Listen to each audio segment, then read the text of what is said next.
স্বাগত দীপ্ত সংবাদে। আপনাদের সাথে আছি আমি আনোয়ারুল আলম। শুরুতে জানাবো সংবাদ শিরোনাম। জ্বালানি তেল পেতে চালকদের নির্ঘুম রাত, রাজধানী সহ দেশের অনেক ফিলিং স্টেশন বন্ধ। এবছর ৭৮,০০০-এরও বেশি বাংলাদেশি পবিত্র হজ পালন করবেন। রাতে প্রথম ফ্লাইট উদ্বোধন।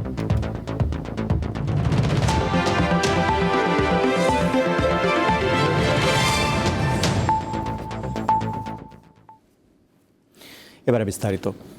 দেশে টানা ১.৫ মাসেরও বেশি সময় ধরে জ্বালানি সংকট।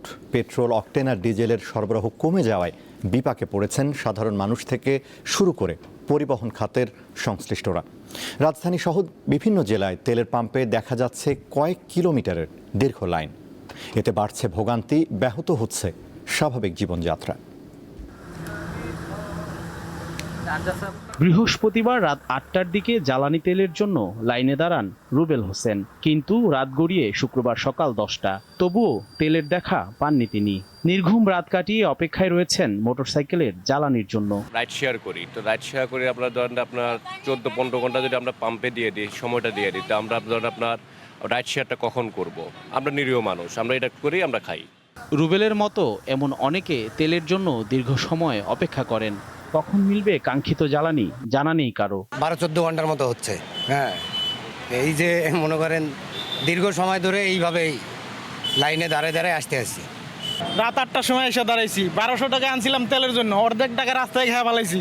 এইটা খাইতে খাইতে খিদা লাগছে, কি করবো? আজকে আমার ছুটির দিন ছিল, আমি রেস্ট নেওয়ার কথা, কিন্তু আমি অলরেডি দেখতেছেন ১৩টা ঘন্টা আমি রাস্তায় পড়ে আছি। প্রতিটা পাম্পে যদি তেল থাকে তাহলে এক পাম্পের পরে এতটা চাপ থাকে না। তো প্রতিটা পাম্পে তেল দিলে আমাদেরও দুর্ভোগটা কমে। এই কষ্ট দেখার মতন কেউ আছে? এমন পরিস্থিতি রাজধানীর প্রায় প্রতিটি তেলের পাম্পে। লম্বা সময় অপেক্ষার পর যারা তেল পাচ্ছেন তাদের মুখে ফুটছে হাসি। রাইতে ৪টা বাজে আসা সিরিয়াল দিলাম, এই মাত্র তেল নিলাম। কি আর বলবো, ঘুম কি জিনিস চোখে নাই, তেল খুবই কষ্ট হইতাছে এখন তেল নিতে। তেল পাওয়ার পরে তো ভালোই লাগতেছে। পাইছি হলো ৫:৩০টায় দাঁড়াইছি, এখন বাজে কটা আপনার 11:30টা। ফিলিং স্টেশন সংশ্লিষ্টরা বলছেন আগের তুলনায় তেলের সরবরাহ কিছুটা কম, তবে তাতেও এমন পরিস্থিতি তৈরি হওয়াটা অস্বাভাবিক। প্রতিদিন তেল দিচ্ছি, এই তেল কোথায় যাইতেছে আমরা আর এটা খুঁজে পাচ্ছি না। এখন এমনও গাড়ি আসতেছে, অনেক অনুরোধ করতেছে ভাই তেলটা লাগবেই। যখন তেলটা দিতে যাই বাইকে দেখি ২০০ টাকার পরে তেল ট্যাঙ্কি থেকে বের হয়ে যাচ্ছে। কোনো তেলের পাম্পে মোটরসাইকেলে ৫০০ টাকা ও ব্যক্তিগত গাড়িতে ২৫০০ টাকার বেশি তেল দেওয়া হচ্ছে না।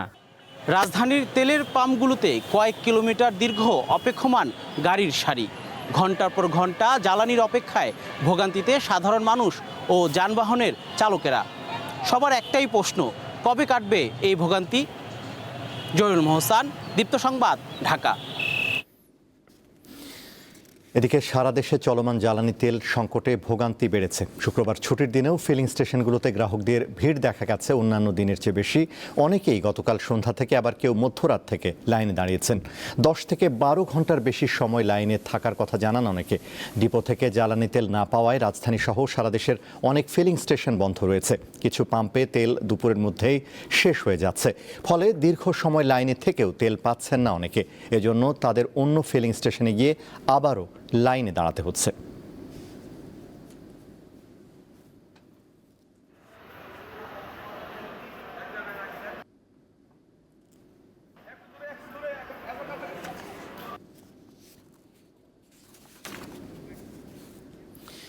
এবারের হজ ফ্লাইট শুরু হচ্ছে আজ। প্রথম ফ্লাইট ঢাকা ছাড়বে রাত 12:30টায়। এর আগে রাজধানীর আশকোনা হজ ক্যাম্পে হজ ফ্লাইট কার্যক্রম আনুষ্ঠানিকভাবে উদ্বোধন করবেন প্রধানমন্ত্রী তারেক রহমান।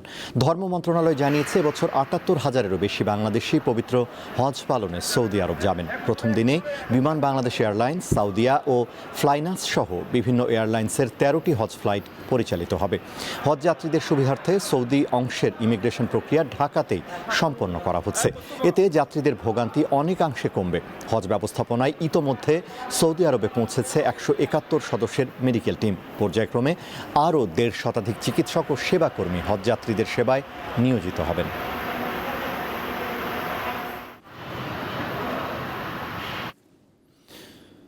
হাম ও হামের উপসর্গ নিয়ে গত ২৪ ঘন্টায় আরও ৫ শিশুর মৃত্যু হয়েছে। এর মধ্যে নিশ্চিত হামে 3 জন এবং সন্দেহভাজন হাম নিয়ে মারা গেছে 2 শিশু। আজ স্বাস্থ্য অধিদপ্তরের সংবাদ বিজ্ঞপ্তিতে এসব তথ্য জানানো হয়। বিজ্ঞপ্তিতে বলা হয়েছে, গত 24 ঘন্টায় নতুন করে 127 জনের শরীরে হাম শনাক্ত হয়েছে। সন্দেহজনক হামের রোগী শনাক্ত হয়েছে 1115 জন। গত 15 মার্চ থেকে এখন পর্যন্ত দেশে নিশ্চিতভাবে হামে আক্রান্ত রোগীর সংখ্যা দাঁড়িয়েছে 3192 জন। তাদের মধ্যে মারা গেছে 37 জন। একই সময়ে সন্দেহজনক হাম রোগীর সংখ্যা দাঁড়িয়েছে 21467 জনে, যাদের মধ্যে মারা গেছে 174 জন। এরই মধ্যে দেশের 61 জেলায় হাম ছড়িয়েছে। এ রোগে আক্রান্ত শিশুদের 83% বয়স 5 বছরের নিচে।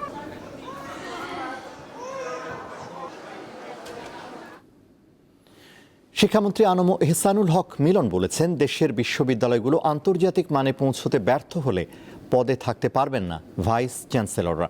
শুক্রবার দিনাজপুরে হাজী মোহাম্মদ দানেশ বিজ্ঞান ও প্রযুক্তি বিশ্ববিদ্যালয়ের নবীন শিক্ষার্থীদের অভিষেক অনুষ্ঠানে প্রধান অতিথির বক্তব্যে তিনি একথা বলেন। শিক্ষামন্ত্রী আরও বলেন, বিশ্ববিদ্যালয় মঞ্জুরি কমিশন এবং বিশ্ববিদ্যালয়গুলোর রিপোর্ট নিজে পর্যবেক্ষণ করছেন। প্রতিটি প্রতিষ্ঠানের কার্যক্রম বিশ্লেষণ করে আলাদা রিপোর্ট সংগ্রহ করা হচ্ছে। এছাড়া শিক্ষার মানোন্নয়নে মন্ত্রণালয়ে একটি বিশেষ সেল গঠনের কথাও জানান তিনি। পাশাপাশি স্কুল, কলেজ ও মাদ্রাসায় সিসি ক্যামেরা স্থাপনের নির্দেশ দিয়েছেন বলেও জানান শিক্ষামন্ত্রী।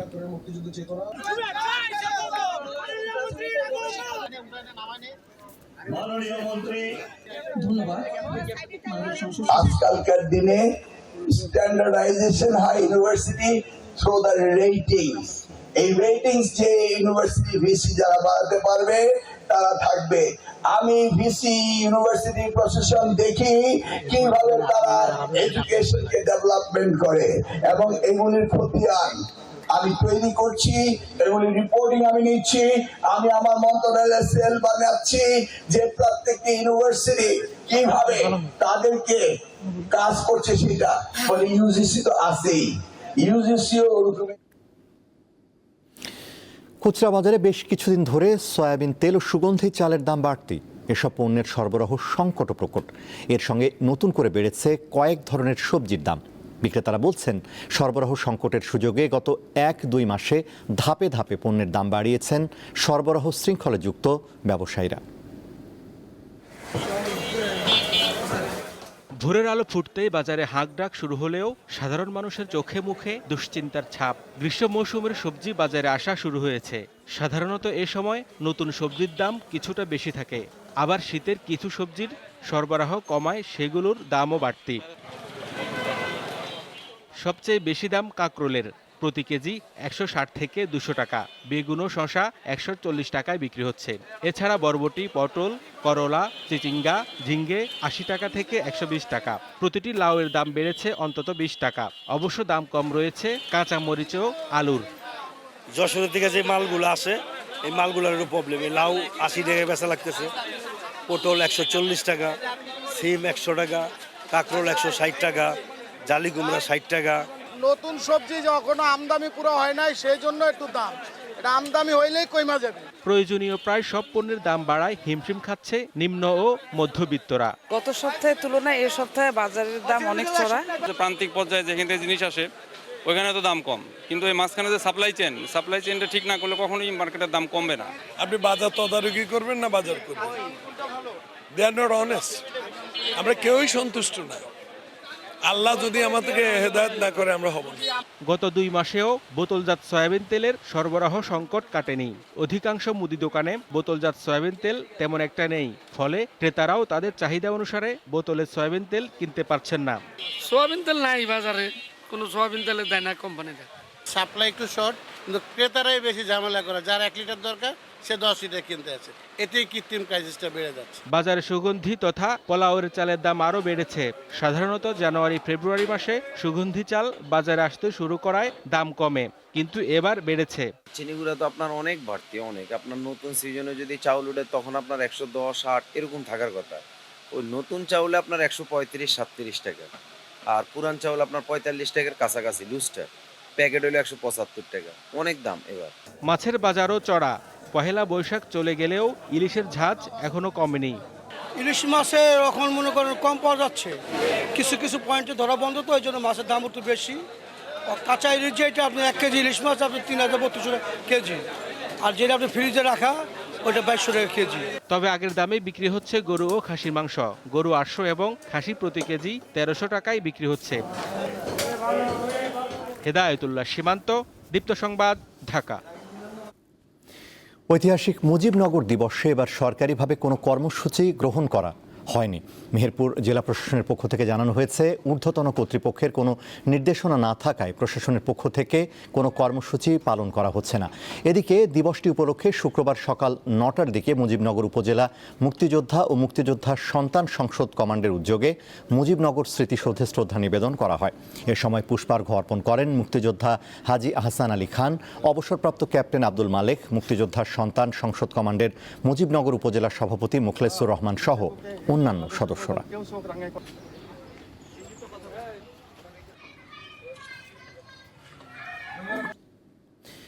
ম্যালেরিয়া আক্রান্ত হয়ে বাণিজ্য সচিব মাহবুবুর রহমান মারা গেছেন। তার বয়স হয়েছিল 58 বছর।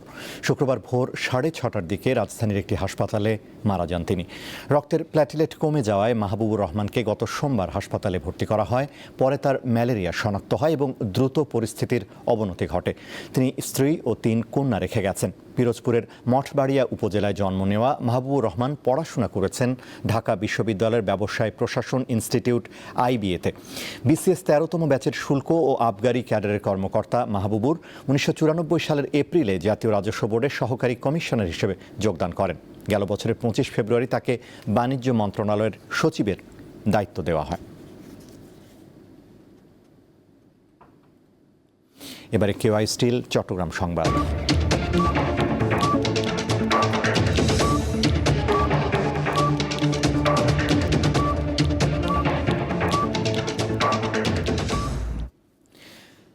বিদ্যুৎ, জ্বালানি ও খনিজ সম্পদ প্রতিমন্ত্রী অনিন্দ ইসলাম অমিত জানিয়েছেন, দেশে এপ্রিল ও মে মাসের পূর্ণ জ্বালানি সক্ষমতা রয়েছে। সরকার এখন জুন মাসের জ্বালানি মজুদের চেষ্টা করছে। শুক্রবার সকালে চট্টগ্রামের পতেঙ্গায় ইস্টার্ন রিফাইনারি পরিদর্শনের সময় তিনি একথা জানান। প্রতিমন্ত্রী আরও বলেন, দেশের ইতিহাসে বর্তমানে সবচেয়ে বেশি জ্বালানি মজুদ রয়েছে। বিভিন্ন উৎস থেকে আরও জ্বালানি সংগ্রহের চেষ্টা করছে সরকার। ইস্টার্ন রিফাইনারিতে জ্বালানি পরিশোধন বন্ধ থাকায় পরিশোধিত জ্বালানি আমদানিতে মনোযোগ দিয়েছে সরকার। 2029 সাল থেকে ইস্টার্ন রিফাইনারির দ্বিতীয় ইউনিটের কার্যক্রম শুরু হবে বলেও জানান বিদ্যুৎ প্রতিমন্ত্রী। আমি অত্যন্ত দায়িত্ব নিয়ে এবং গর্বের সাথে বলতে পারি, বাংলাদেশের ইতিহাসে যেটি কখনোই হয়নি, বর্তমানে বাংলাদেশের ইতিহাসে সবচাইতে বেশি পরিশোধিত জ্বালানি আমাদের মজুদ রয়েছে। সুনামগঞ্জের শাল্লা উপজেলায় বন্যায় ক্ষতিগ্রস্তদের মাঝে বিনামূল্যে সাবমার্সিবল পাম্পযুক্ত টিউবওয়েল বিতরণ প্রকল্পে ঘুষ বাণিজ্যের অভিযোগ উঠেছে।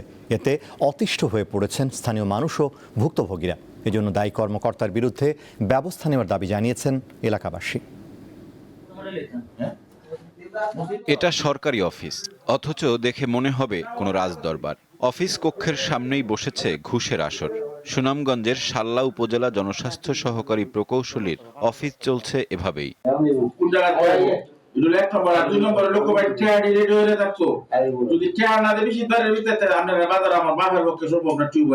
বিছানায় শুয়ে মোবাইলে ঘুষের টাকা চাচ্ছেন তিনি সুনামগঞ্জের শাল্লা উপজেলা জনস্বাস্থ্য সহকারী প্রকৌশলী রাশেদুল ইসলাম। বন্যায় ক্ষতিগ্রস্তদের সাবমার্সিবল পাম্পযুক্ত টিউবওয়েল সরকারের পক্ষ থেকে বিনামূল্যে দেওয়ার কথা, অথচ ক্ষতিগ্রস্ত মসজিদের জন্য টিউবওয়েল নিতে দিতে হচ্ছে টাকা।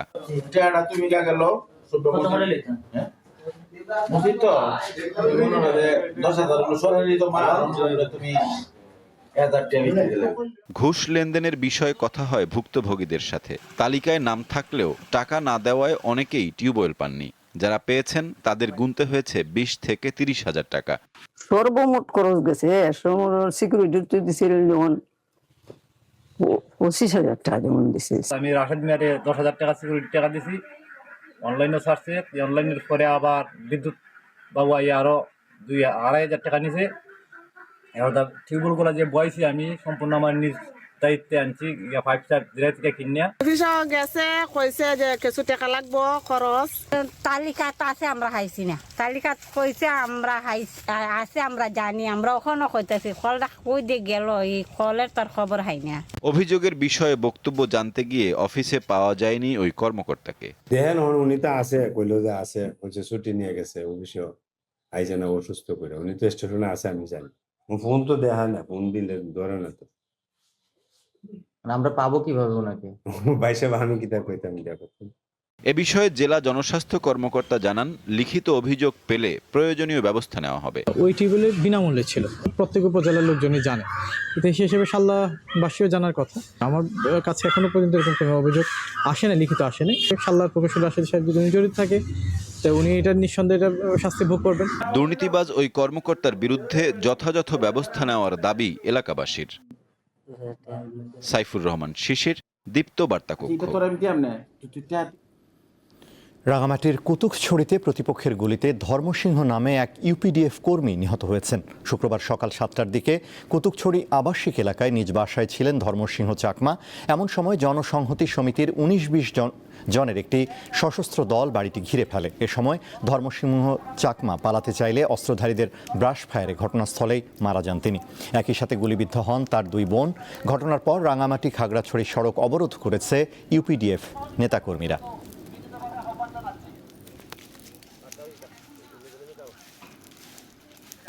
মানিকগঞ্জ সদর উপজেলায় নিখোঁজ হওয়া 8 বছর বয়সী এক শিশুর মরদেহ উদ্ধারের ঘটনায় উত্তেজিত জনতার গণপিটুনিতে 2 জন নিহত হয়েছে।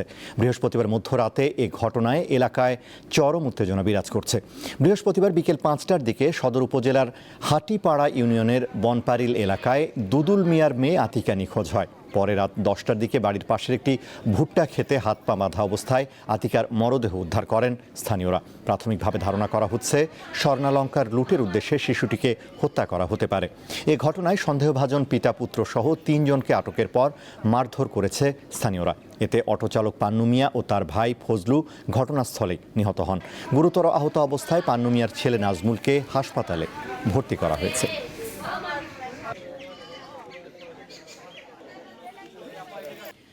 আগস্টে বাংলাদেশ দল যাবে অস্ট্রেলিয়াতে। তার আগে জুনে বাংলাদেশে আসবে অস্ট্রেলিয়ান ক্রিকেট দল।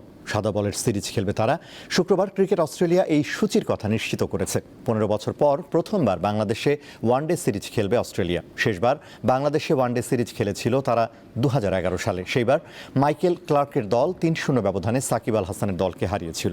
তার আগে অস্ট্রেলিয়া 2006 সালে রিকি পন্টিং নেতৃত্বে 3-0-তে 3 ম্যাচের ওয়ানডে সিরিজে হাবিবুল বাশারের দলকে হারায়। এবার অস্ট্রেলিয়া 3টি করে ওয়ানডে ও 3টি টি-20 সিরিজ খেলবে। বিসিবির ঘোষিত সূচিতে কিছুটা পরিবর্তন এসেছে। 5 জুন প্রথম ওয়ানডে হবার কথা ছিল। ক্রিকেট অস্ট্রেলিয়ার সূচিতে সেটি 9 জুন শুরু হবে। পরের 2টি ম্যাচ 11 ও 14 জুন। সবগুলো ম্যাচ হবে মিরপুরের শেরেবাংলা জাতীয় ক্রিকেট স্টেডিয়ামে। আর শেষ 3টি টি-20 হবে চট্টগ্রামে 17, 19 ও 21 জুন।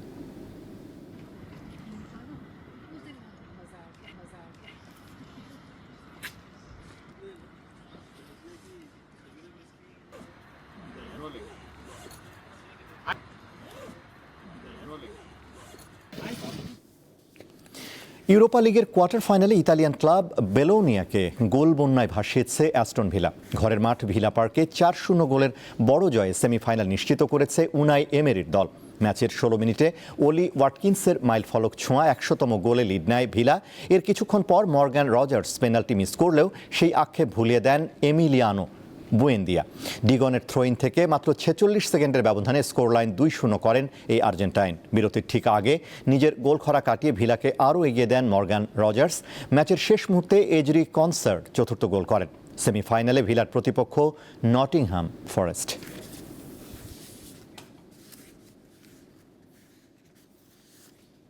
শেষ করব দীপ্ত সংবাদ, তার আগে সংবাদ শিরোনামগুলো জানাবো আরও একবার। জ্বালানি তেল পেতে চালকদের নির্ঘুম রাত। রাজধানী সহ দেশের অনেক ফিলিং স্টেশন বন্ধ। এবছর ৭৮,০০০-এরও বেশি বাংলাদেশি পবিত্র হজ পালন করবেন। রাতে প্রথম ফ্লাইট উদ্বোধন।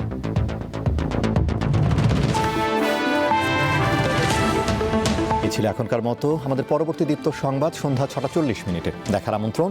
এছাড়া আরও তথ্য বিনোদনের খবর পেতে যুক্ত থাকুন দীপ্ত টিভির ডিজিটাল প্ল্যাটফর্মগুলোতে। ধন্যবাদ।